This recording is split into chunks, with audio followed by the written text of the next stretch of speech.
Yeah, you're like, actually not. To call Chase and be like, don't worry, this $900 in Chicago Marathon gear is a legitimate charge. I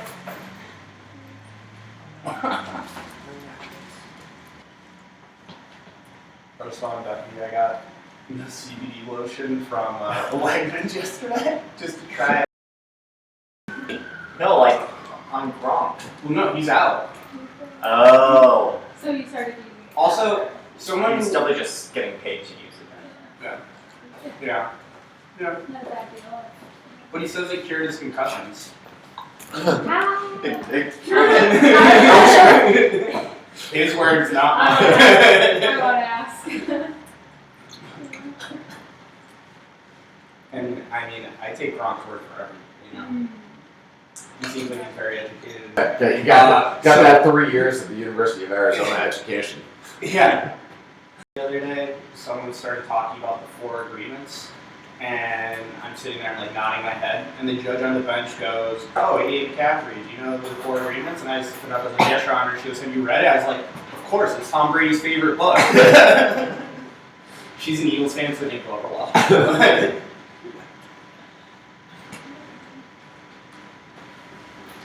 It is a really good book, though. Never really heard of what's it about. The 4 agreements, obviously, but Yeah, it's like What are the 4 agreements, Ryan? but it's about like, has anyone else read it? Alright, so if I completely butcher it, no one will know. It's like a philosophical book about how to like lead your life and to kind of make the most out of different opportunities, like not allowing other people to control certain decisions that you make and like putting pressure on you and kind of just trying to find like your own internal guide and your own internal motivation. Because if you're relying on motivation and the pressure from others, at some point it's going to fail you. Roughly, that's what it means. Now, I don't remember what the 4 specific ones are, but... so it's like agreements with yourself. Yeah. Yes. It's cool. I like that. Yeah, it's really good. And it genuinely is Tom Brady's favorite book. So... Besides his own. Yeah. Yeah, actually, he didn't even put an asterisk next to when he said that. He said, Okay. favorite book, 4 agreements. Clearly, he's admittedly not a very good author. Some aware though, at least. I'm just glad I took enough water not get a sunburn. That was huge. And that's Tom Brady's book too, so... Doesn't he wear some weird pajamas that like skin like blood flow? Yeah. I have the bed sheets. How much do they cost? What? Oh, I got them for free through work. Wait, Yeah. what? I packed up one. They're Under Armour sells like Tom Brady bed sheets. That's the same material as those pajamas. Yeah. I wonder if they got what's in them. Yeah, but I have no fucking clue. There's some like, it's some material that like is supposed to cause your body to like react to it or something so that the blood flows better. Yeah, I got a little something from work, and I was like, well, if I'm ever gonna buy them, now's the time for free. So the joys of being in Under Armour school, I guess. Do you feel different? Yeah. No, of course not. Maybe you should talk like so that you start winning football games so that you can stay in Under Armour school. Yeah, right. Yeah, if Under Armour wanted to break their agreement with Boston College, I wouldn't blame them. So my only advice for the marathon is to buy those sheets. Yep. Yeah, I feel amazing. Tom Brady is incredible. Everybody stop eating tomatoes. Okay, we're good? All right. Wait, I actually do have a question about that. What about tomatoes? Is it... I don't know. I thought they were anti-inflammatory. It's the color or something. No, seriously, it's like something about color. Because that's why he also doesn't eat. He said he's never eaten a strawberry in his life. Nate Shades. Yeah. That's what he. And it truly is just purely based off the color of the fruit or vegetable. So do we need like beets or anything? Bless you. Bless you. Bless you again. Bless you. God damn it! Allergic to stupidity. I'm sorry. Well, it's Tom Brady. What about like raspberries or... I think I don't think he eats those. I don't know, man. Guys still playing an MVP level. I'm gonna trust him. So if we want to start, that's actually a good point. Don't do that. beats are actually like awesome. Yeah. So I wouldn't test this on race day, but beats are like, they've done like a lot of studies, and beats will increase your VO2 max. Something called like nitrites, and cause your blood vessels to expand or something, I don't know. But basically, beets are awesome, and if you drink like a pint of them an hour before a race, you'll have a better race. But obviously, that's a ton of beet juice, and beet juice is kind of disgusting. And it's like rather close to a race that already causes a lot of nausea. So, so I wouldn't recommend that. But like in general, if you're gonna be drinking beet juice, like the 2 weeks before a race is a pretty good time to do it. Maybe not the morning. Gotta hit the grocery store on the way home then. Yeah. Doesn't cherry Do they juice? sell beet Or juice? cherry juice or something? I've gotten it before. Yeah. Or beet juice. Oh, okay. Mm. Tart cherry juice is an anti-inflammatory. Oh. It's like ab. Yeah. And then black currant juice reduces lactic acid. So that's a good post-workout or like pre-race thing. It's super tart, and it's also really hard to find. And I love the Star Market on Beacon Street. Brooklyn sells it. So we should just make like a combo of the 3. Yeah, actually just mix it all up. Like black currant juice is super tart, but I think it's delicious. Tart cherry juice is obviously just delicious. And beet juice is pretty disgusting. So basically, Yeah. So yeah, mix them all up and they're just okay.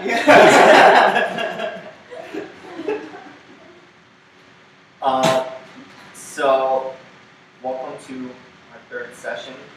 Called this session a lot of things because the agenda, I think it's sort of fluid. It's going to be a little bit more conversational, but it's just basically about the taper. Some of you are tapering for Chicago. Some of you are like 3 weeks out from tapering for New York.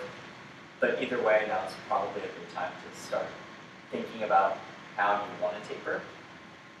So I'm just going to go over some like key points about, how we taper, why we taper, what it does, and how you should best taper, because everyone should taper a little bit differently. And I'm also going to go over a couple of race day logistics, especially around nutrition and stuff, and give you some tips on how to best fuel for the race, like taking what we learned in the first lesson and the second, or the first session and the second session, and I'll make a copy. actually making it practical. So this is a little bit more of a tactical session, but I'm also For dinner. I don't have really a set agenda. I just want to cover some things and hear what you guys want to ask. So the first thing I want to go over is, what is a taper? So the taper is obviously the time right for the marathon, where you decrease your mileage, you decrease the intensity and volume of workouts in preparation for the race, so you're well rested to go on the start line and ready to go.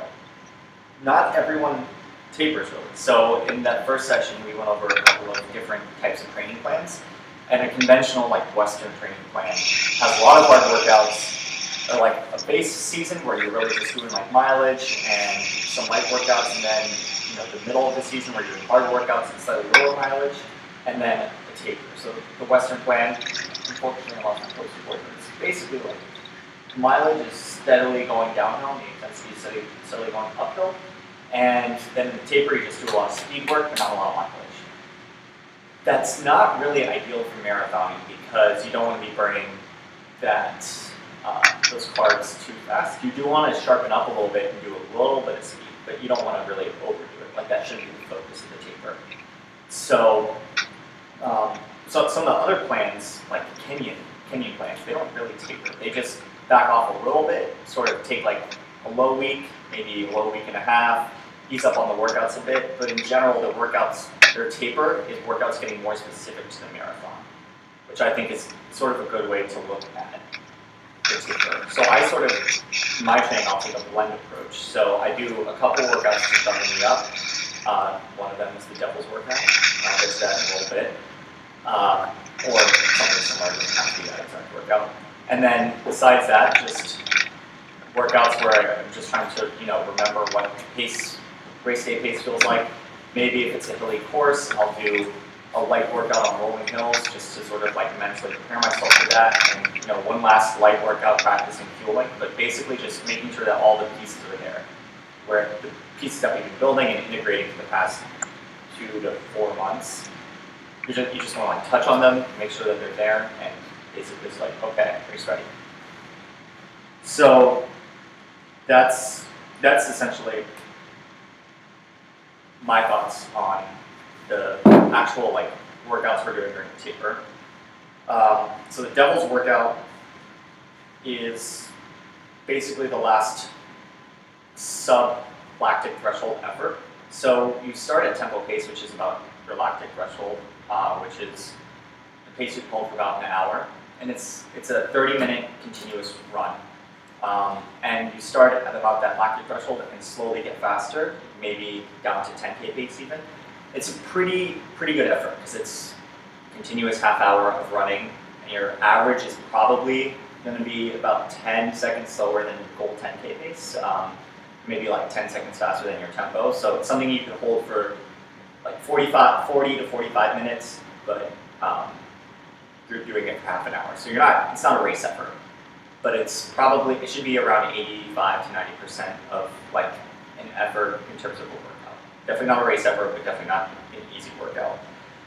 So what that does is it is something that's faster than marathon pace, and it'll give you that little bit of oomph to sharpen you up, because it does provide you some quicker energy. So we've been building all this endurance for the past 3 to 4 months, because obviously we're marathon training, and like the long runs are building endurance, and we still do speed workouts. And as we decrease the endurance workouts, doing like that one bigger final speed workout, speed being relative, will sort of make you feel faster on race day, and we're not doing enough so that you're really going to be burning carbs like crazy in the first half of the race. You're just doing a little bit so that you're going to feel better. If that makes sense. So we still have that base layer of like using fat as fuel, and this is just giving us a little bit more capability to use carbohydrates, not necessarily forcing you towards carbohydrates. If that makes sense. Cool. So yes, speed is good in small doses, and I'll get into a little bit more into why we would do a little bit of speed later. But yeah, you don't want to overdo speed. I'd say that the doubles workout, maybe some like 400s and 200s and strides in the final 2 weeks is good. So mileage-wise for tapering, I think that there's a big range, and a lot of people taper in different ways and have success with different things. And a lot of it depends on your mindset. So some people really hate tapering. They hate the taper crazies because there's a lot of like nervous energy that you can get from doing a shitload of work and then all of a sudden doing not a shitload of work. So no matter how you taper, I would recommend not decreasing the mileage super drastically and like shocking your body. You don't want to do that a week or 2 weeks or even 3 weeks after a marathon. You definitely want to like ease into the taper, but you definitely want to decrease your mileage a fair bit. So I'd say anywhere between like, from a typical high week, anywhere from like 50 to 80% of that should be like your final week. 50 to 75% of that should be like your final week before the marathon. So if you were running, I don't know, like 100 miles a week, you could go into the marathon having run 50 miles a week or 75 miles a week, and you'd probably perform the same. But based on how you view your training, you should definitely be somewhere, like you could be at either extreme and you would do just fine, if that makes sense. Because essentially during the taper, none of the training you do matters. It's all just like building your confidence enough and keeping the nervous energy at bay enough so that you can line up on race day being calm and confident, but also not having like too much nervous energy. So if one of the workouts doesn't go entirely your way, that's fine. Taper legs are real. I don't know why they happen, but like you do sometimes feel shitty when you are running a ton and then you start backing off. It's just like how you're adapting to it. So don't worry about the workouts not going well. Don't worry if you feel bad. Just know that if you like take your time and ease into it enough and are just like patient with how the taper is treating you, you will get to race day feel great on race day. Yeah, so any workouts, any mileage is really just for your brain, not really for your body.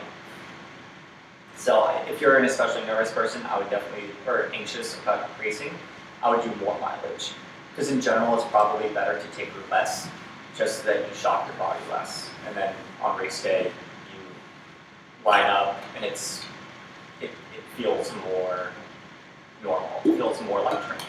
And if you're especially confident in how things have been going, and you feel great, and everything's been clicking, I think you can get away with tapering more. And maybe that'll give you an edge, because that will help up your energy a little bit and sort of make you a little bit more excited. But ideally, we want to be towing the line, calm and confident. So that seems really focused on your tapering as preparing your brain for the race day. But are there things about recovery that we should be thinking about for tapering? So like, I guess I always feel that before a race, I never know how my legs, like they feel maybe heavy the day before, or man, they don't seem like they've tapered enough, like they feel tight or something. So I guess I'm trying to think of like the physical benefits of tapering, how we would know if we're getting there. That's a great question, actually. And so that sort of touches on this topic of sharpening. And sharpening is kind of several things. It's a brain thing, one. And it's a metabolism thing, which we already talked about, which is, not really shifting your metabolism in one direction, but sort of giving you that last big effort at like carbohydrate zone, just to give you the capability to have that if you need it. And the third thing that sharpening is it's literally increasing your muscle tension. And so that is this sort of nebulous thing that isn't super well researched, but anyone who's done strides the day before a race can tell you that it works, is that when you are, when you're hammering miles and you're not doing a lot of speed work, you're not doing a lot of like drills or whatever, your legs just kind of feel flat. Like you can't really move as fast. And if you do a set of strides or you do some speed work, all of a sudden your legs aren't as flat. And so what's happening is that your muscles are just like tensing up a little bit, which doesn't necessarily sound like a good thing, but if done correctly, it can be a good thing because it makes you more mechanically efficient and it makes you slightly less calorically efficient. So before a race like a marathon, you definitely want to do this with a bit of caution, but like when you line up and your legs feel good and ready, that's because you did strides and your like muscles are like kind of tense and like rearing to go. So I'd say if your legs are feeling heavy, that's totally fine. 2 or 3 days before a race, don't be worried about mileage so much as getting in like a quick set of drills, maybe 4 to 6 strides. I actually, the day before a race, sometimes I'll do 2 sets of strides. I'll go for like a morning jog of like 20 minutes and do like 4 15-second strides, and in the evening I go on a jog of like 30 minutes and do like 4 by 15-second strides or something, just to sort of flush the legs out with jogging around, and then do those strides so that like my muscles feel more ready. If that makes sense, because you're not really burning any of the carbohydrates that you're going to need in the race by doing strides. All you're doing is making your legs feel less heavy. And so that's not really about recovery. That didn't quite answer like all of your question. I'd say the week before the race, recovery-wise, you want to do less static stretching. So static stretching does sort of the opposite of that muscle tension thing. It makes your muscles like more limber, which is great for injury prevention, but assuming you're tapering, you don't need to prevent injuries. You want to do some active stretching, which will not increase your range of motion, but give you access to your full range of motion. So one thing I do the night before a race a lot is it's called active isolation stretching. It's pretty much rope stretching, if you've ever seen anyone do that. That's a great thing to do. Obviously drills, I love drills. Drills are my life. Drills. Because those are all active stretches. And yeah, strides. Just make sure, like recovery-wise, that obviously like you're hydrating, you're eating right. I'll get to eating in a little bit, and sleeping enough. But the night before a race, sleep doesn't really matter. Like, don't worry about it if you can't sleep because you're like nervous. That's like not a big deal. Adrenaline will take care of that. Caffeine will take care of that. Does that answer the question a little bit? Yeah, so heavy legs, do a couple strides, will feel a lot better. So probably more on the mindset stuff. Has anyone tried visualization? Yes? You like it? Yeah, just do it with the what Headspace app, like the Yeah. visualization exercises on it. They have visualization methods. That's cool. I'm only doing the free trial. I think we went over visualization last time. I think it's really powerful. But similar to workouts, I think that you can maybe leave your race effort in a visualization session. So I would, just like doing the hard workout, 3 weeks out, awesome.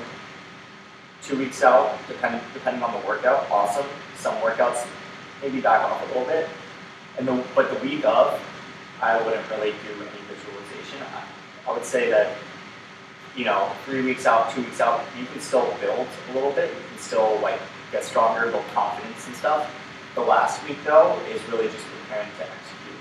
So that's when everything is really coming together, and you don't, like maybe you can do like one light, shorter visualization session and just be like, okay, here are the things that I need to remember, and then like think about like the race situation and think about like your mantra and like imagine the pain and just be like, okay, here's my mantra, here's how I get through it, and like immediately tap out. So it's sort of similar to the workouts effort that you're gonna be doing during the taper, where you like go into a workout, you hit marathon pace for a little bit, you find a rhythm, you feel comfortable, and you're like, that's great.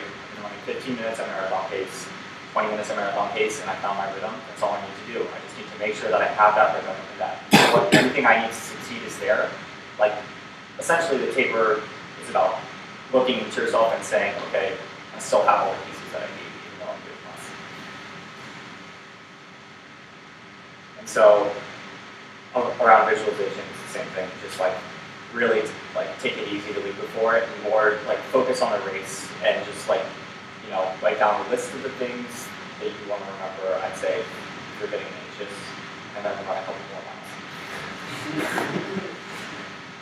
That'll take the edge off. And also, if you are someone who logs your training, or if you're someone who like keeps any sort of a training journal, 2 weeks out or 1 week out is an awesome time. That's probably actually 1 week out. It's also time to look at your training because it's super confidence booster. So look back and say like, oh my gosh, like I've run a shitload. I've done a bunch of hard workouts. Blah blah blah. Here are the numbers to like back up my confidence and what I think I can do with my goals. Even if you haven't had the most ideal training block, I think sometimes looking backwards and seeing what you've done can help inspire confidence, because it's really easy to get jaded within a training block about like how things are going. But when you look back, you see that you've done a lot. Even if it's not as much as you've done before, or you didn't hit a certain goal in a certain race, you can still see like, oh my gosh, it was like I didn't hit that goal and I ran 80 miles the week before that race. But I was still 30 seconds off of it, whatever it is. So it's a lot easier to see things in the context that they happened with a little bit more distance from the training block and a little bit closer to the next goal.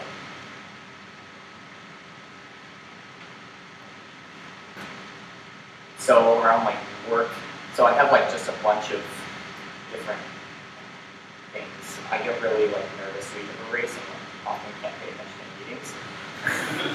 But I think it's important again to keep yourself like as busy as you need to be busy, especially if you're like going to Chicago, you're going to the expo, or you're doing whatever. Like definitely do things the day before, 2 days before the race to take your mind off of it. Don't dwell on it. This isn't, this isn't an all or nothing thing. So don't make it out like it's like tomorrow's the end of the world. Sometimes it feels like that. And sometimes it should feel like that, but you can take a step back and not spend 100% of your time sort of invested in the race.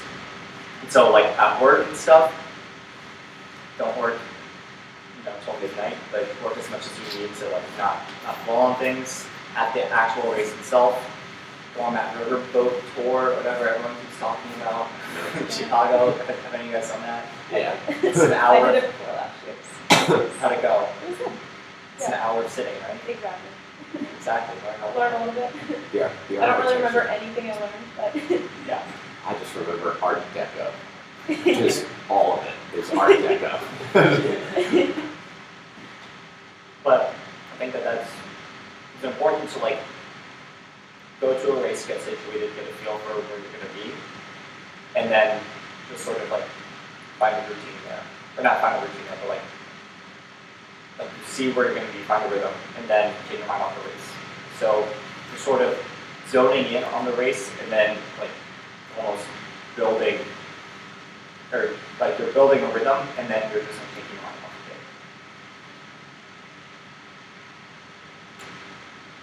of it. If this is all too mental, it's because like the taper is all mental. A lot of times, like you go, some very small random thing can go wrong. You can lose your mind. If that ever happened to you guys in a taper, yeah. It's important to put that in perspective. Be like, okay, I had breakfast an hour later than usual. That's not a big deal. I remember one time before Chicago a couple years ago, I got breakfast with my family. I was like hungry for like 45 minutes. Hi. hi. Is it open to like buy food It's over there. around it? Alright, thanks.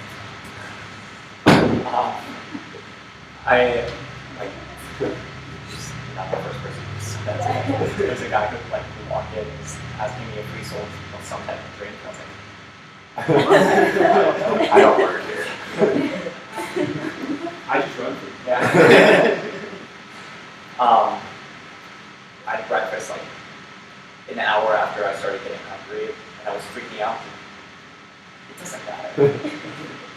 Like you've done so much training that a couple calories here, an hour there, doesn't a mile here, it doesn't matter.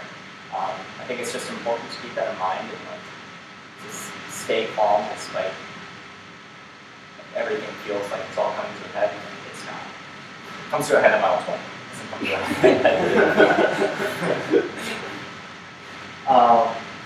And if you can harness the team for crazies for good, not people, but if you can't harness them for good, then just like don't think them. That's really the best advice I can give you. So another thing I'll say is that I think personally it's important to keep your routine in your training while reducing the volume. So if you are someone who double like 3 days a week, I still think it's important to double at least once or twice the week before, just like one less for all of your runs. If you're lifting twice a week, you should lift at least once the week of the race. Just lift lighter, do fewer reps and sets.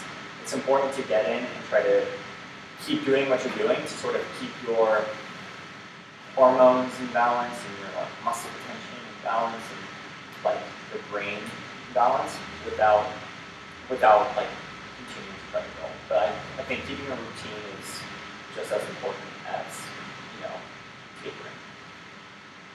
So if you are someone who lifts a lot or you do a lot of other stuff and you are laying off of like yoga the week of the race, you can just do a set of drills and strides instead, and that will, I think, fulfill that like sort of extra exercise that you're looking to do, and also make you feel better. So we'll add that here.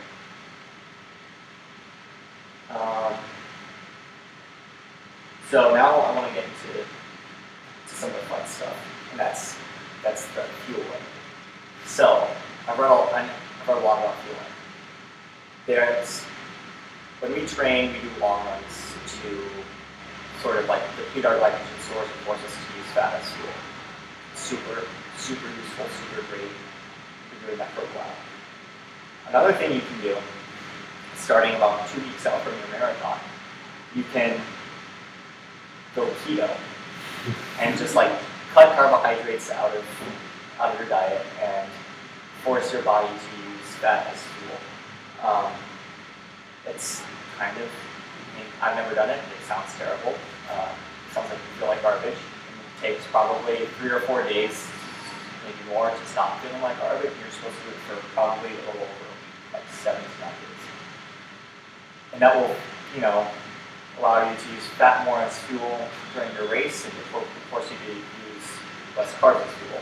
Before that, you're going to have a week of suffering, like at a time when it's pretty critical to feel good. Or not critical, but when you're especially prone to feeling crazy. You can also carb load the night before. You can carb load for breakfast, and you can fuel during the race. So essentially, everything I've read has said that in isolation, any of these things is a huge performance boost. So whether that's like long runs, or the going keto, or carb loading the night before, or not just the night before, but like days before, carb loading the morning of, and during the race. But taken together, there's this sort of diminishing returns effect, because your glycogen stores can only get so long. There's only so much fat you can use as fuel. So essentially, what the literature says is that pick 3 or pick 4. You don't have to do all of them. Clearly, there's an easy one to cut, and that's the keto one. So that, if you like going keto for a week and feeling like kind of bad the 2 weeks before a race in your workouts, feel free. I know people who do that, and it works for them. So I'm not going nuts. That's awesome. I'm not going to do that. And you transition back to carbs a week before? Yeah, so you go 7-9 of keto. Yeah, 7-9 of keto, and then so that sort of forces you to use a little bit more fat as fuel, and it totally reduces glycogen, 0. And then you just go back to eating a ton of glycogen, and your glycogen stores increase. But your glycogen chains can only grow so long, just you're a human and not a glycogen person. I don't know what sort of people have longer glycogen chains, but there's a physical limit to how long they can grow, and doing 4 things isn't going to give you more than doing 3 things, diminishing returns. So personally that's the one that I'm going to do. But feel free to do it if it works for you. I wouldn't recommend it if you haven't tried it, because I've heard that it's pretty terrible. But if you're not going to do that, you can still carb load the night before or the day before. Is everyone familiar with glycemic index? So the glycemic index is something that we all kind of innately know. It's essentially how quickly the carbohydrate burns. So sugar has a high glycemic index, which means that you eat it and you get energy immediately.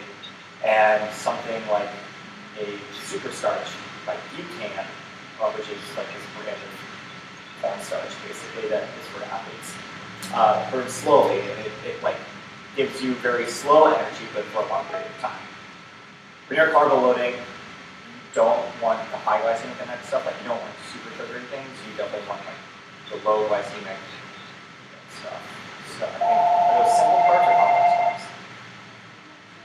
Complex. Okay. Takes longer to break down. So you want the complex carbs. So obviously that's pasta. Personal favorite of mine is sweet potatoes, gluten and stuff. Well, not gluten, but wheat. Those are all great things to carb load with. The morning of, I would also eat low glycemic index foods, and then during a race you can eat high glycemic index foods, which is sugars, foods, all that good stuff. So basically what happens is that you eat these low glycemic index foods and you have these this long energy return. And insulin is released when we eat high glycemic index stuff, so sugary stuff, and it prevents you from burning sugar. It prevents you from burning carbs as efficiently. So you want to eat the low glycemic index stuff before the race, and then during the race you don't release as much insulin. So eating high glycemic index stuff just goes straight to your bloodstream and insulin doesn't care because you're burning it almost. So goos are great during a race, or maybe like on the line. I personally like taking a goo on the line because it's like you don't get out of breath by eating. You can't even try hard enough. Yeah.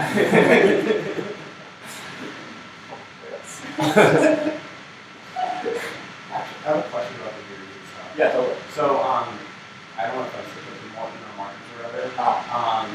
Like I use the beers, but then I used to use like the powder or whatever that you put into the water. And I was told that I should have that before the race and then the beers during. Does it really matter, or?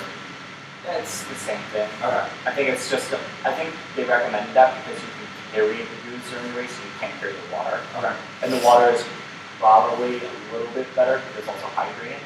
Okay. But like, if you have a goo pouch and a water, like a separate thing of water, then you don't need the same. Okay. I'm not a Morton rep, Okay. so I'm not trying to sell you anything, but I also don't know as much about it as you know. So take it with a grain of salt. But as I always say, more Morton, more Morton. So Morton is like awesome and yeah. Do they? I haven't. Didn't they start selling it this week? I think Connor said they're getting it like early this week. Yeah, they told me Monday. And that's 1 day away. I want to listen to that. So it's awesome.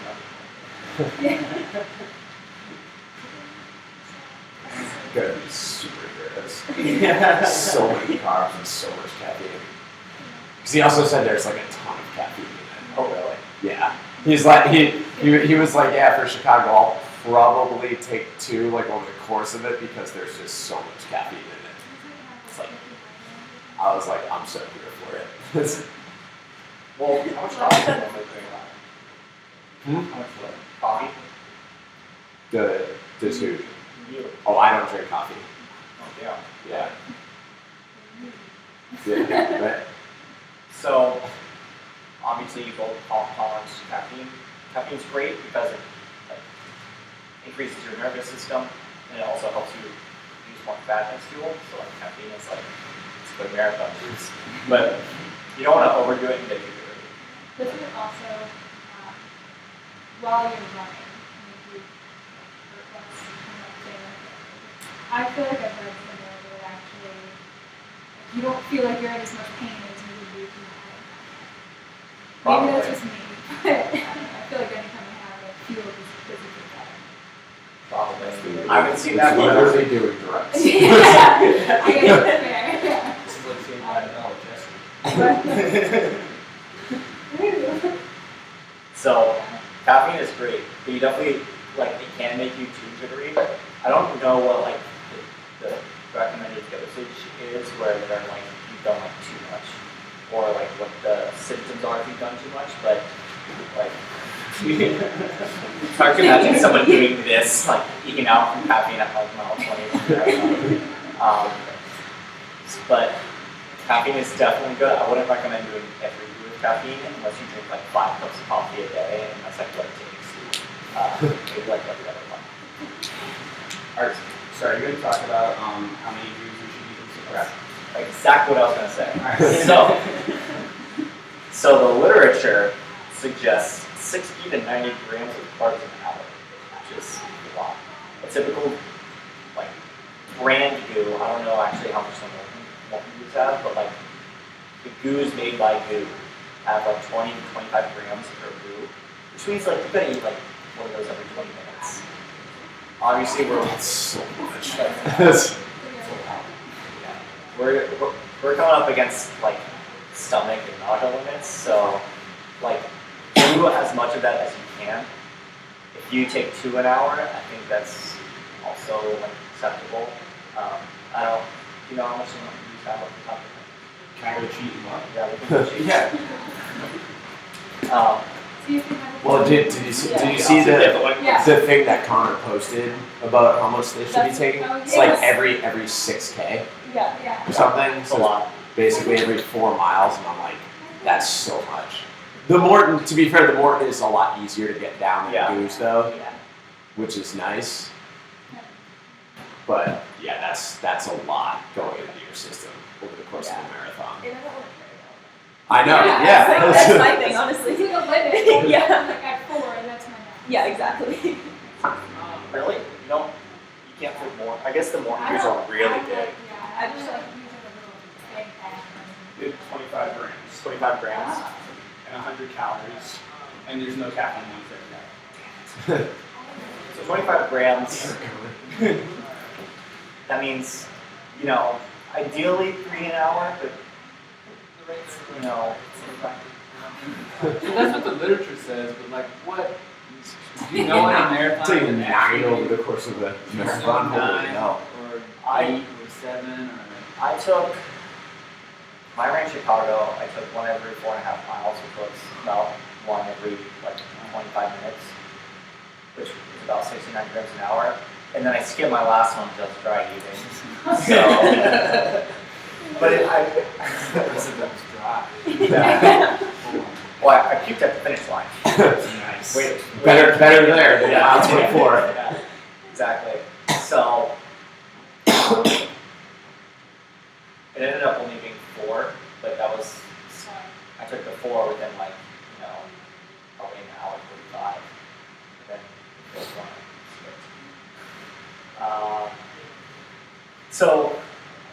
And I noticed some people actually do very religiously take them. Like I think Tim Ritchie takes it every 5K or something. Takes long. And I think, well, Tim, I think, is where Dan got his fueling plan from. But that's like 5, 10, 14, 18, 22 was the, is that miles? that's what Dan said, yeah. Which I think he got from Tim. Actually, I like that a lot. Yeah.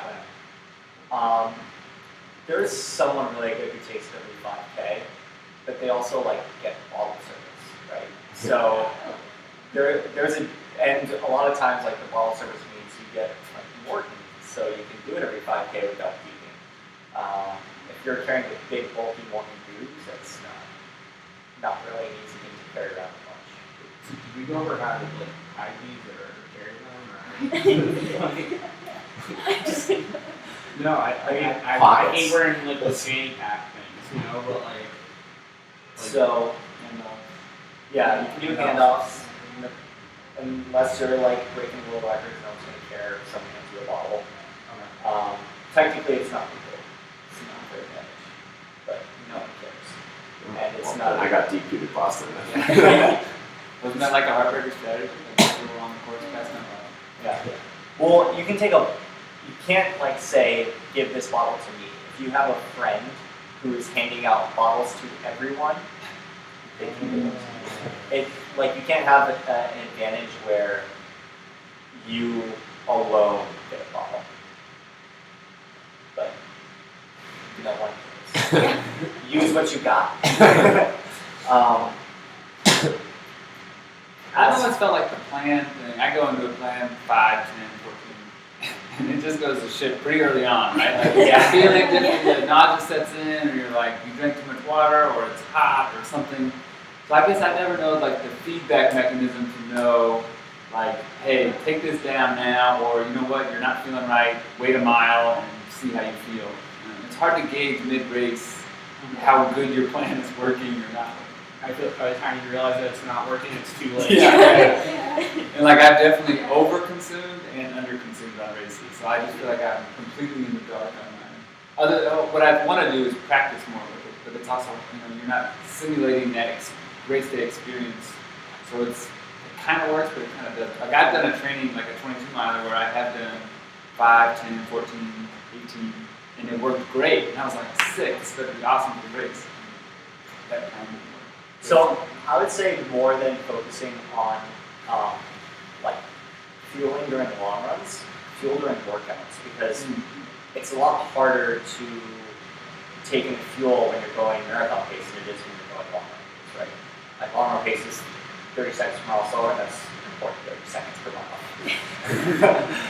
So, like, for me, I could probably eat like a hoagie while running long run pace, and I can't even eat a goo running marathon pace without like puking. So, like, there's like a big gap there, metabolism wise. So, I always like to do like, marathon pace tempos with goos, but you know, it doesn't have to be crazy. Just practice getting like going long enough to get like 2 down, and then you know, kind of, you know, it's not like a, you don't have to practice getting 6 goos in a run because that just sucks.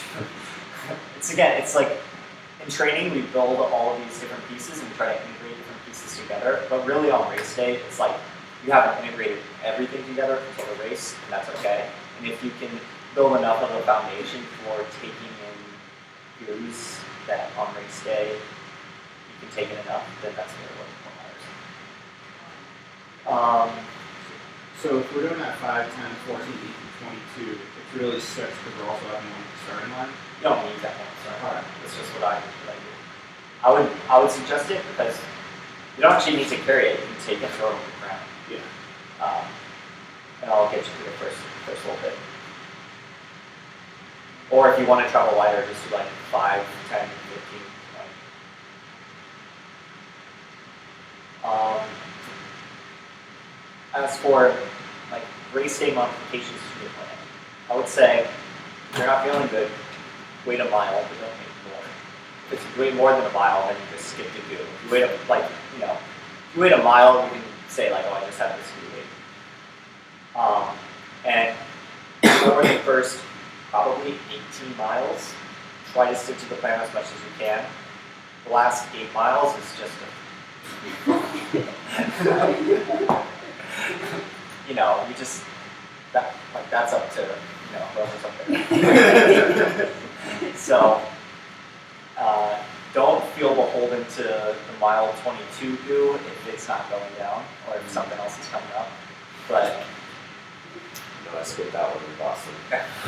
I've never taken that one. Yeah. Mile 42 goo. But I don't have, that won't really make a difference besides the mental one. If you would, yeah, it's big, but you can easily, just as easily take a sip of Gatorade and spit it out, and that'll make the same amount of difference. So if you're having trouble like ingesting things, mile 22, that's what you should do. Yeah. Because ultimately, stopping to puke is going to take more time. Did you remember which ones to put the caffeine in, or no?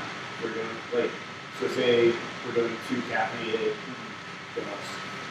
I would consume a normal amount of caffeine, maybe a little bit more than normal before the race, so like a cup to 2 cups of coffee for me would be enough, or like a cup of coffee and like a rum gum, which is actually awesome. I tried it for the first time, like found it, and I was like, this is amazing. Yes. Yeah, I've done run gum for the last couple marathons, and it's like not drinking coffee like I do. Yeah. It's great because it's a lot of caffeine. It's a lot of caffeine, and you don't have to poop. Yeah, it's game changer, honestly. Do you do that like throughout the race or like when you're feeling tired? No, I do it like 15 minutes before the race. I can't really imagine chewing gum all night. It's No, hard. yeah. If you can't, how would you do it? Yeah, I've actually done one. Wow. It's more like a boredom thing. Okay. Yeah, I think they say because they sell it in packs of 2 pieces, and like if you just chew both, it's like the same caffeine as like 2 cups of coffee or something like that. It's a lot of caffeine. So I'll do a coffee like 3 to 4 hours before, whatever, just when I wake up, and then like I'll run down like 15 minutes on the line, like you said. And then I wouldn't immediately start with the caffeinated ones, or booze or whatever you choose to take. I would wait till about mile 10, just to sort of give you a little bit of that that mental boost that you're gonna start gaining in a couple miles, and also just make sure that your metabolism stays on the fat side or less on the carb side. And then again, at mile, if you do 5, 10, 14, 18, which is a good strategy, thanks to the mile 18 is probably the next place that I'll really get it to you. One thing I've heard about and recently ordered, but not haven't tried, so can't vouch for it, is this thing called HVMN. It's it looks like the word human, but it stands for healthy and modern nutrition. It's basically keto in a bottle. So it's so when you break down fat, you go from fat to it's an intermediate thing to a ketone ester, and this is just ketone ester, and so it basically helps you oxidize fat really well, or it is the fat, but skipping 2 steps, and so it's much more immediately available. Apparently it tastes like nail polish, so I wouldn't take it during a race, but it probably works pretty well before a race. Have you tasted nail polish? No, I just read the reviews. Oh, okay. So somebody has apparently. Yeah. Probably. TB12. It's pliability. Yep. So that's another thing you could try. It's stupid expensive. It's like $30 a bottle. So you don't need to try it. It's one serving. It's one serving. It's $30. Keto. It's but it says it's equivalent of 5 days of fasting. I'm starting to question this science. Yeah. So that's. Do you do hot shots or anything like that? No. No. I've never done hot shot. I've heard terrible things. Okay. I've heard terrible things about how it tastes. Tastes like Fireball whiskey. When I drink Fireball at mile 20 to a marathon, hey, it's gonna make my Honestly, kind of. I drink one sip, I can Also, this is from the person who's gonna drink nail polish. That's fair. I've never done hot shot. Two. I've had it 5 minutes before the race, and then I had 2 hours of sweet water. I didn't think it made a difference, to be honest. Did you I didn't, what? Did you cramp? No. But So how do you know? but would I have cramped otherwise? I don't know. Correlation, not causation. Do you cramp often? No. That's always like my issue around 2021. I'll cramp up, and I used it a couple times and it was alright, but I'm not sold on it. Has it made a difference in your I didn't cramp on one of them. The other one I still did. 50%. So it can't hurt if you do it before the race. It probably can't hurt if you do it in the race if you're probably getting it down. But the 10 or 20 seconds it takes you to get it down and make that base is probably worth it if it helps relieve the cramp. So if you are cramping and it's free at an aid station or something, I was gonna say that's another annoying thing to have to carry too, because that's not a light thing. That's like a bottle. I think you're running with it, shaking it up a little bit. Yeah. I don't think it. Or if you have a friend on the course who wants to help you cheat. No, I'll give them 2. I'll say give this other one to some random person. Whatever. Just throw it at somebody. I think I've never really tried salt pills, but I think that's something else you can do if you're cramping most of the heat. It's probably because of low on electrolytes. And Morton has salt, Goose has salt, but they don't have enough. So if you're starting a shitload, you gotta fix that. I don't have any recommendations for brand because I've literally never used it. But whatever brand you have at HeartBreak is Oh, you said you didn't work here. ABC, always be closing.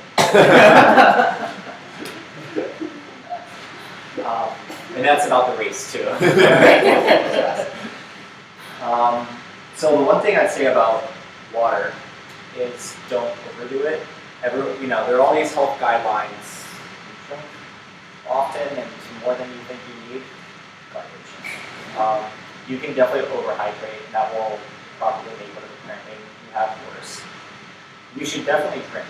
You should drink like as you feel you need it. Maybe a little bit more than that early in the race, but later in the race, just if you're thirsty, drink. If you're not thirsty, just power through. It's probably better to. You're gonna finish dehydrated either way, basically. If you finish hydrated, you probably drink too much water. Because you're gonna lose a lot of you're gonna sweat a lot, and you can't replace all of that with water unless you're also pumping salt levels left and right. And the lighter you are in the race, the faster you'll go, potentially. So that's another thing actually, is that if you're someone who's weighing yourself the week of the race, you're very worried about it, about your weight, don't. So when you carbo load, carbs store 1 part carbs and 2 parts water. So basically, any amount of carbohydrates that you're storing, that's if you're increasing because of tapering, carbo loading and stuff, it's gonna be 3 times as heavy as just the carbohydrate alone because of all the water that's being stored with it. And it's not a bad thing to have that extra weight because A, you're gonna sweat out the water, and B, you're gonna use the carbs. And so halfway through the race, they'll all be gone. So don't look at a scale, don't worry about it. Just relax, know that's normal. Ideally, you're going to be going into the race your typical weight, or a little bit heavier just because of the carbs race. So it's not too much. Any water strategies for a few days before? I know we talked about carbo loading, but should we be water loading? Or I know I'm trying to just consciously drink more now, which is part of general health, but also with increased mileage. Mm-hmm. But is there anything different the final few days in terms of hydration? Probably because of the way you store carbohydrates, you should slightly overhydrate so that you have an easier way to store those carbs. But you don't need to go nuts with it. Usually the week before a race, I'll just go out of my way to drink SOS every day along with a normal amount of water. But I usually just drink to thirst. I don't really do anything crazy with hydration. And if I'm especially thirsty, I'll have an SOS and water. So just more water. I think that's a pretty good strategy. You gotta roll with anything. Just roll with how you feel. But with thirst especially, because I know that as a society, in athletics, everyone stresses hydrating, and that's sort of piece by piece being debunked in the past 5 or 10 years especially. So definitely hydrate. I'm not saying don't do that. And if you read Tim Noakes' book, More Running, or his other book, Waterlogged, he has some crazy ideas, and he's a freak. He says contentious things to make us stir. And one of them is that you shouldn't drink anything at all during a race, and he's just wrong. But it's okay to not drink the recommended amount by whatever organization is saying you should drink a lot. Just drink to thirst, be smart about it, listen to your body. When you drink a little bit more, maybe drink a little bit less, and then at the end, you should do that. You don't have to pee during a race either. So once you're showing planning, poop would be 13 seconds. Yeah. I thought the endurance book had a good chapter on water. It's kind of echoing a lot of things you say. It's a great state performance and the difference between dehydration and thirst. Yeah, it really is something it's important to be hydrated, but it's important to not be overhydrated. It's super dangerous actually. There are a couple brands of booze out there that are isotonic so that you absorb them more easily. One's called Sinus and Sport, or CIS. I've never tried it, but if you're worried about hydration stuff, less so than like nausea, that might be something worth looking at. And if you don't struggle with nausea, like maybe one isn't the drink for you or the food for you, look into this like CIS stuff because it is isotonic, which helps it like absorb more readily.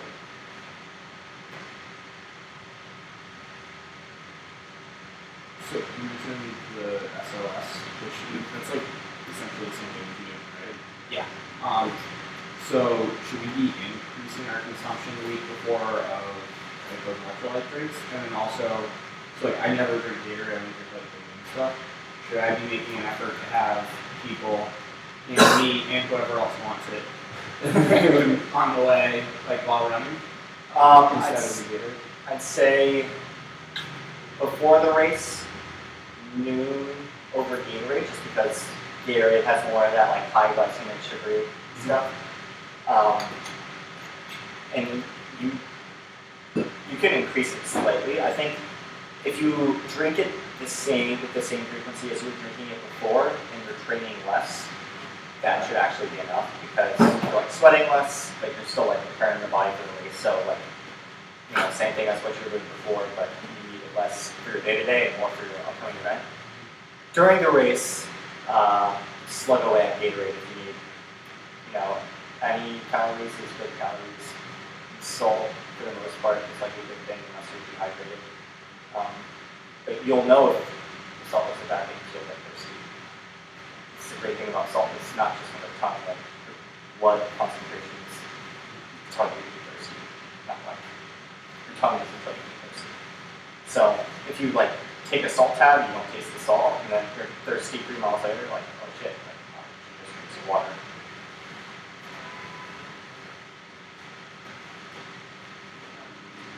So, are there any more questions about like things to ingest? How, like we're obviously all talking about booze and more, more athletically inclined things to eat. What about like just things that you like to eat or you know is safe on your stomach or you know is just something that's good for you? Like the other day I went out, I thought I had booze and I didn't, so I had those. I had Reese's peanut butter cups. They're like 60 calories, and I had like 3 of them on my run. And it was awesome, right? So I just don't know like how much different those 180 calories are versus 200 calorie foods. I'd say, And like I've done races out in South Africa where they had like Coca-Cola right on the course, and it was awesome. It's one of the best race foods that we had. But so I just don't know how untraditional I should be going for fuel. go as untraditional as you want. I would say stick away from things that fatten them. I don't think I could take in a Reese's peanut butter cup doing it online. So hard. But like if you just got like yogurts or I've done candy. yeah, that sounds great. Jelly beans, I mean, they make literally jelly beans. The stuff that's made for sports, I think specifically just has higher salt and or caffeine and or it's more like ingestible. Sometimes it has a lower glycemic index, but that's not. I thought about it in like the placebo effect of just like eating something that's delicious versus eating something that's viscous and kind of nasty, artificial tasting. There might be something there. Probably. I mean, it's an industry, right? They're trying to make money. So if you can, and back in the day, like in the 70s, before Gatorade was invented, they would just let Coke sit out, go flat, and drink it, like you said. That's awesome. So it's not a bad thing. Drink whatever works, or eat whatever works as you need.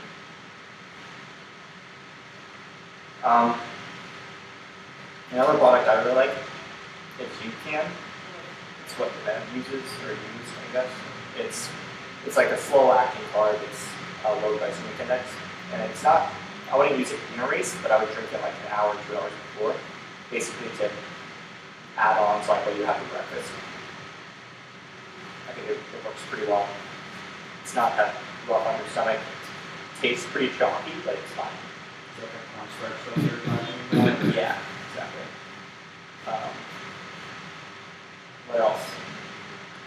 something like go to like night before at time. It's like that's solid. Yeah, from the Solid. Were you all like measuring like how much pad thai you're eating? No, I get the single order and I mean it pretty, and I get it from the same place and I just have my chicken pad thai. I mean that's like I think generally you want to do like in training you probably want to do like 2 or 3 to 1 carbs to protein, and before a race probably like 3 to 4 to 1 carbs to protein. So that's a pretty good ratio. I pretty much have the same thing for dinner the night before that I have for breakfast. So like an English muffin with a little cream pie or something. I don't know why that's working well. That doesn't seem like a lot of calories. Like sometimes I feel like I need to Oh, be I'm eating. snacking. I'll probably eat like a pair of popcorn in the afternoon before too. I'm like snacking. So. But like even the morning of, you'll have like an English muffin. And Yeah, but I'll also that's- have one of those street waffles. Love those. With I'm not sure, like that a lot of stuff in it, cooking caffeine. That's kind of what I do with my coffee. Well, I kind of underfuel though, so it's we've got other things.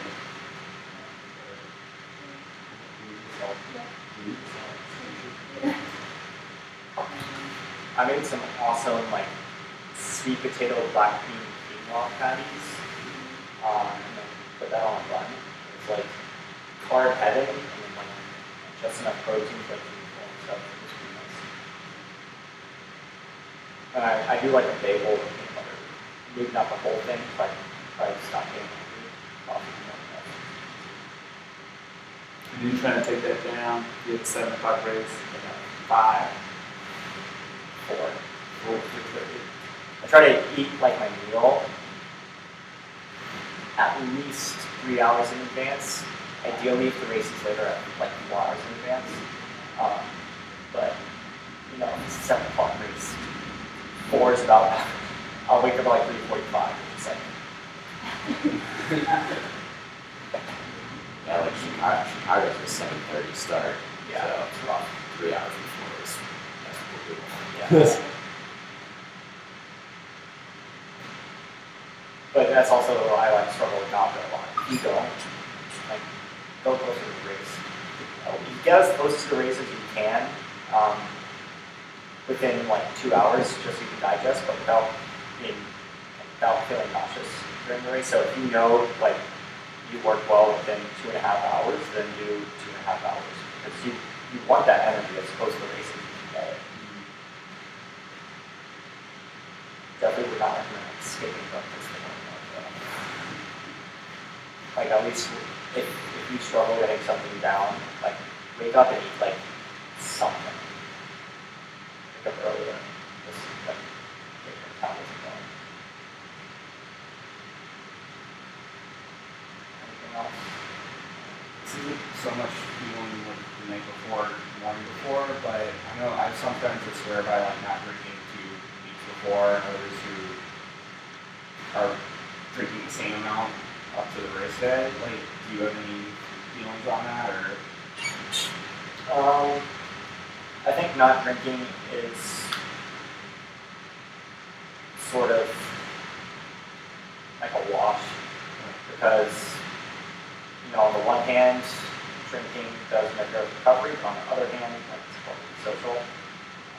Like even from a pure running standpoint, which is not why we live, but even from a pure running standpoint, like going out and having a couple beers might like improve your recovery, but like the satisfaction you get from that and like the joy in life that you're not taking running too seriously is worth it.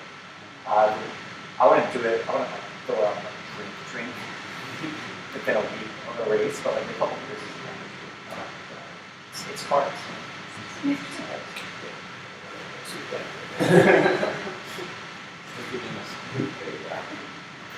I'd say like the worst part about drinking isn't the alcohol, it's probably the lack of sleep. So if you go out and day drink, you know, power to you, that's you just cover with it.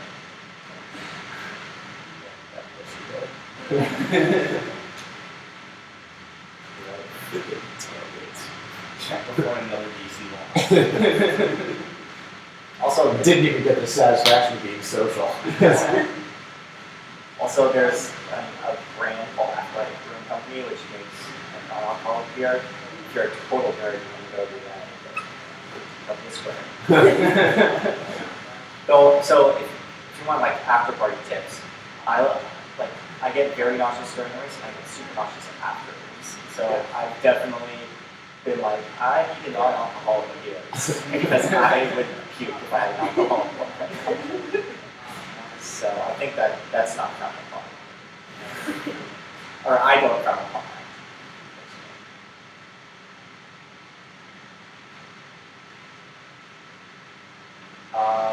Other things. What to wear. Don't wear shoes for the first time, unless they're Vaporflies, and you've worn a similar pair of Vaporflies before. Marathon is a long way to go with this. I've seen some bloody feet to back that up. So make sure that whatever shoes you have are broken in, but maybe not too broken in that they're like falling apart. Because marathon's still a long way to go. You're gonna put in like a decent chunk of mileage on those. Shorts. Real quick on the shoe thing. Yeah. What about a new shoe that is the version of the shoe that you've been training with for months? I think like that's. it's the exact same size, exact same everything. I think that's fine as long as you have done like a run in the shoes. It's still recommended. You break them in a little bit, just to make sure like you don't get any gnarly. Cool. Doesn't have to be much. You like 3 or 4 high or something.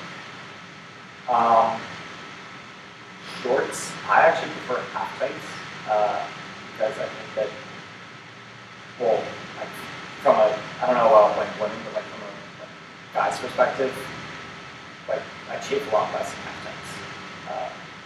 Shorts, I think that there's a pretty steady amount of chafing half tights and shorts. It's really like one extreme or the other. Like I would be curious to see if that's like true of everybody. But also half-tights generally have less pocket space. So if pockets of the limiting factor, you can just use like body wide and something out of that, for shorts. But I found that there are some Nike shorts, always be closing, that have ample pocket room. Sell them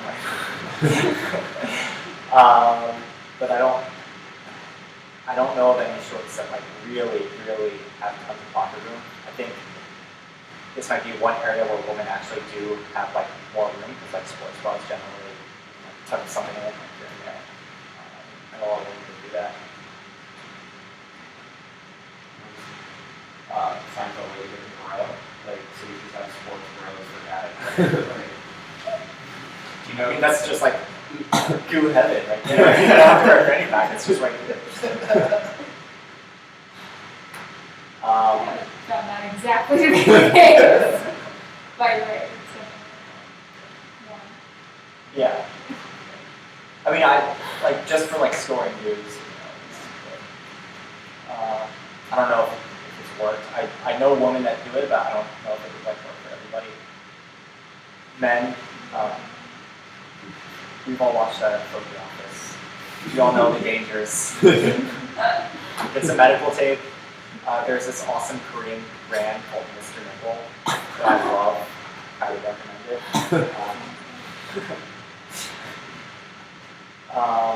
And singlets.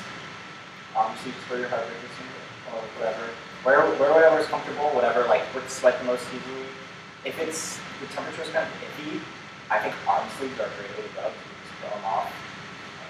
Unless it's like really bad weather, I would recommend a long sleeve because you kind of stuck with that, or you have to undergo a lot of effort to get shit. And odds are, for racing fall marathons, it's probably not going to be that cold.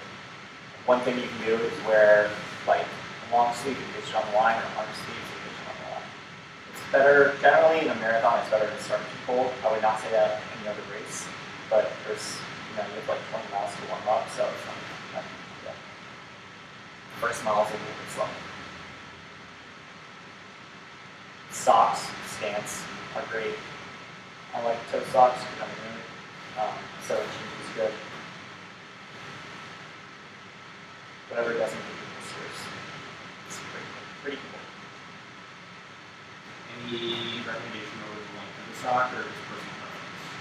just personal preference, as long as it doesn't like look back here. Right? This is actually a terrible pair of socks. As you can see, it's like potentially like a Achilles blister there, but fortunately these turbos, like the coats, that's not a huge deal.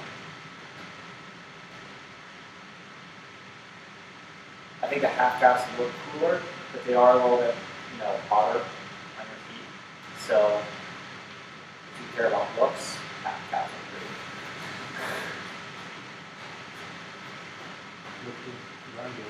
You feel good running it. That's the name of the game. All right, so then I'll do weekend logistics. I don't really have a ton to say here. This was a recommendation from the last breakthrough. Someone asked, like, how should I structure my weekend?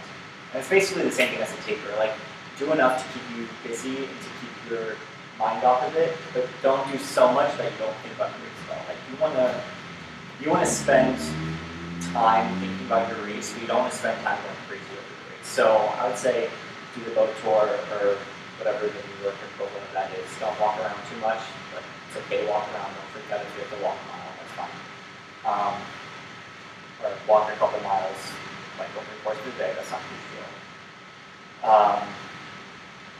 Give yourself time to go to the expo, to hang out, be social, but also give yourself enough time the night before to just get your stuff ready and think about your race and just review what your mantra is, review your race goal, your race plan, and make sure you take at least an hour for yourself. That's what I recommend. I have a whole pre-race routine that takes probably an hour or two, and then I want another hour to myself and just chill out. So that's a lot of time to dedicate to yourself, but not everyone needs that. So it's totally different per person. Some people really want the outside interference and distraction, and some people don't. So just yourself, do what works best for yourself. But I'd say don't go totally to either extreme. You definitely want to take a little bit of time to think about the race. You definitely want to take a little bit of time to keep your mind off the race. The night before, sleep doesn't matter. The caffeine and the adrenaline will take care of it. Especially if you're waking up at 4:30, 5 or 6 hours of sleep for a race, a 26-mile race, it's not a huge deal. You just train for 4 months. Don't stay out and go to the bars, but if you can't sleep because you're excited, then that's not a big deal. It's not going to affect your race at all. Generally, have you guys heard this? 2 nights before it's the night that matters. That's not true either. It's but in spirit, it's true because what that's trying to say is that it's not 2 nights before that matters, but it's the habits that you make and the momentum that you have going into the race that matters. Versus not instead of just it's not what you do race day that matters. It's what you have done to prepare that matters. So the week before, make sure that you're getting your 7, 8, 9 hours of sleep. But if you can't sleep the night before because you're too nervous, or even 2 nights before because you're too nervous, it's not a huge deal. So that's sort of what I mean when I'm saying don't freak out all the bullshit. Missing a little bit of sleep is a huge deal.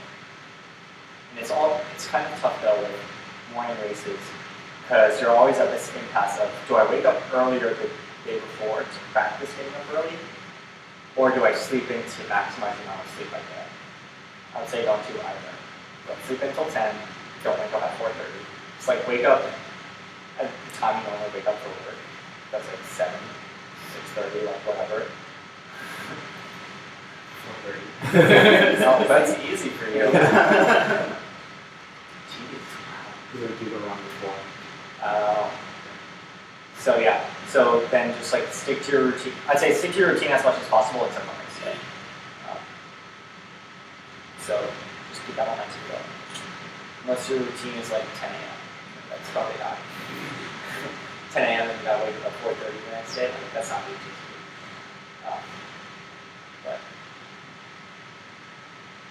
So besides that, all I have is race strategy. I don't really have anything on race strategy because I want to hear from you all.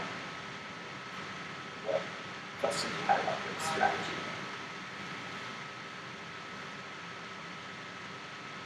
you recommend? Well, so it's interesting because like everyone's goals are different. Everyone is in a different place of training. And everyone is running a different race.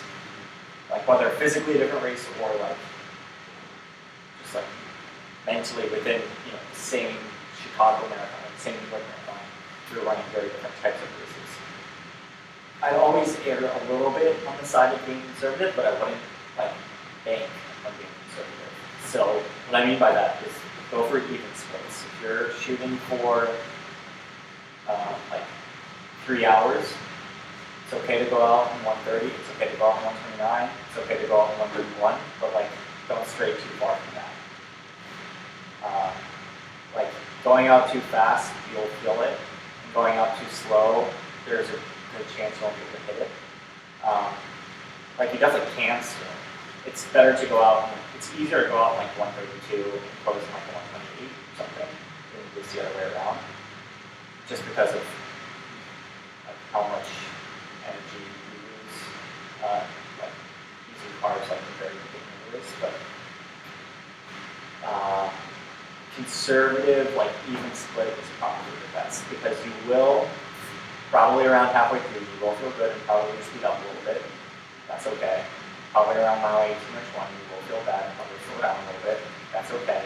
The goal is to like minimize the amount that you slow down when you get to that like sort of difficult point, and minimize the stupidity with which you speed up, like between like miles like 13 and 18 or 13 and 20, because it's great to drop some like fast 5Ks there, but you want to drop the fastest 5K you can there without slowing down too much afterwards. So I'd say even splits through the first half and then start to roll with it in the second half, and like if or when you hit that point of pain, like just practice your mantra, practice working through it, do everything that you can to work through it. And if you are running the same pace, hell yeah. And if you're slowing down a little bit, like don't read too much into it. It's not a big deal. Like everyone struggles in the marathon, that's the whole point. And know that that's the race, and the whole goal is to minimize that. So like don't freak out if all of a sudden you're off your goal pace. That's probably the biggest thing that I can like impart is that if you start to slow down and it looks like you're not going to hit your goal, a lot of times people are so invested in like their singular goal that they'll like quit. So they'll be like 20 miles through, right on pace, and have like one slow mile, and they realize that they have to really like pick it up and bring it in to like hit their goal, and all of a sudden the wheels totally fall off and like it's all over for them. I would not recommend like this one nothing mindset. I would recommend like you have a goal and you're going to do everything you can to meet that goal. If you can't hit that goal in the race, you come to that point, you come to that realization, you're like, it's going to be really hard to do this. Still like set your sights on like a minute slower or 2 minutes slower or whatever. Like still push yourself as hard as you can, because you don't get to race marathons that often. If you are racing marathons that often, whoa. But like this is like something special, and even if you don't hit your goal, you still want to walk away from the marathon knowing that you gave it your everything. So don't waste like such an awesome opportunity by like giving up on yourself when it gets hard. Like have that faith in yourself and know that you can still hit that goal, even if you don't think you can, you can still give it everything you have and like prove to yourself that you were physically and mentally like as tough as you could have been that day. Because I think that's the whole rub, right? Like the goals are basically just ways that we can measure ourselves against what we think we can do, but on race day, like running as hard as you can is all literally like that. So that's my race strategy. I would say easier said than done. Yep, definitely. I think I've been exploding. Wasn't going to hit my pace and was like F this, and then like just the wheels fell off. So, but I think it's what we talked about previous sessions, right? Like just training yourself beforehand, doing some of that mental gymnastics, prep. What that would feel like, how to get through that. Yeah, that's awesome to hear that like you're employing that stuff. I think the important thing is to exactly what you said, like try to not think after this. Try to like find the positives in the race anyway, and like think about how awesome it's gonna be to walk away knowing that you gave everything, rather than that you sort of like gave up on yourself.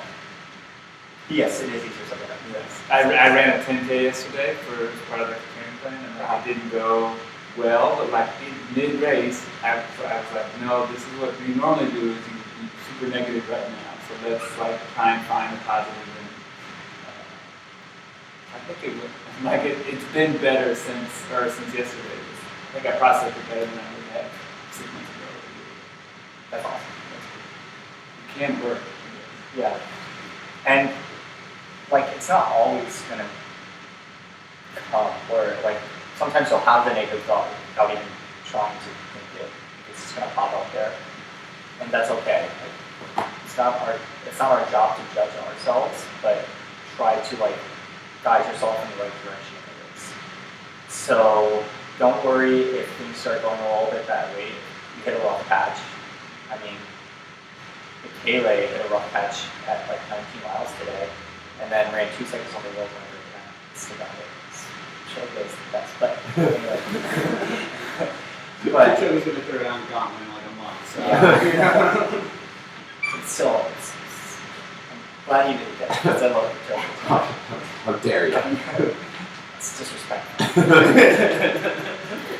But like, you're gonna hit rough patches, and you're gonna have negative thoughts, and they'll like part of what's straight up marathons, that it's long enough that you can get through those rough patches, and you can like work through those negative thoughts. So that's really the goal. Like, don't get frustrated when something like that happens. I think it's an important thing. Just try to find, okay, this thing happened. How do I get through this? How do I get past this? How can I continue to improve my race, or how can I, make things better for myself in the next 3-4 miles? So, is anyone trying to run with like a pace group? So I was trying to figure out what my race strategy was, and I was talking to Hilbert specifically about it because he's trying to run about the same pace that I am. And I was thinking of maybe running the first like 10 miles with the 3-hour pace group in Chicago, and then if I feel okay after that, like kind of taking off on them. Not like super fast, I wouldn't be that much faster than them, but a little bit, with the hope being that if I can just basically like sleepwalk through the first 10 miles, then just turn it into like a 16-mile race rather than a 26-mile race. But yeah, that was just kind of my mindset of maybe trying to do something like that. Because I was telling these guys, when I ran in 2017, I ran with a 3-hour pace group too. And the pacer was actually pretty decent. I think he brought us through in like 1:29:20 something. So it was actually pretty good. Yeah. And I didn't end up being able to stick with them because it was too hot. But assuming that they're still pretty good about that, then I think that might be a decent strategy. Kind of similar to the way you were just describing, like even to slightly negative splitting would be ideal, but Yeah. I'm also never negative split in a marathon, so I mean, it's hard. it's hard. It's a hard thing to do. But yeah, I think the hope is basically to just like not think about the first section of the race and make it a much shorter race after that. Chicago is a great place to not think about the first half of the race, because the first half of the race is like really pretty, so you can just kind of zone out and Yeah. the seconds and stuff. The second half of the race is not as pretty. Very true. And so you don't have to look out, you can look in. Yeah. Which, to be fair, could be just as ugly.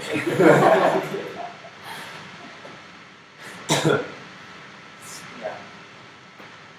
So pace groups are a great option if they're going your pace, but more importantly, if you find a group to go with, I'd say after 10 miles, maybe between 10 miles and like 6, between 10 and 16, if there's like a breakaway group, that's a good time to, get your wagon on that horse and just like go with them.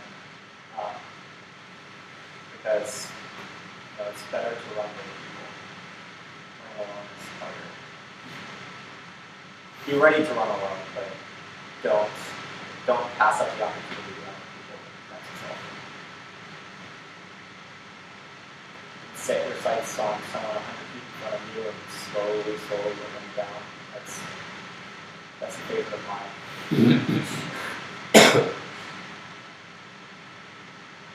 Passing is fun. So if you can do that, and then you set your sights to the next person, that's a good strategy.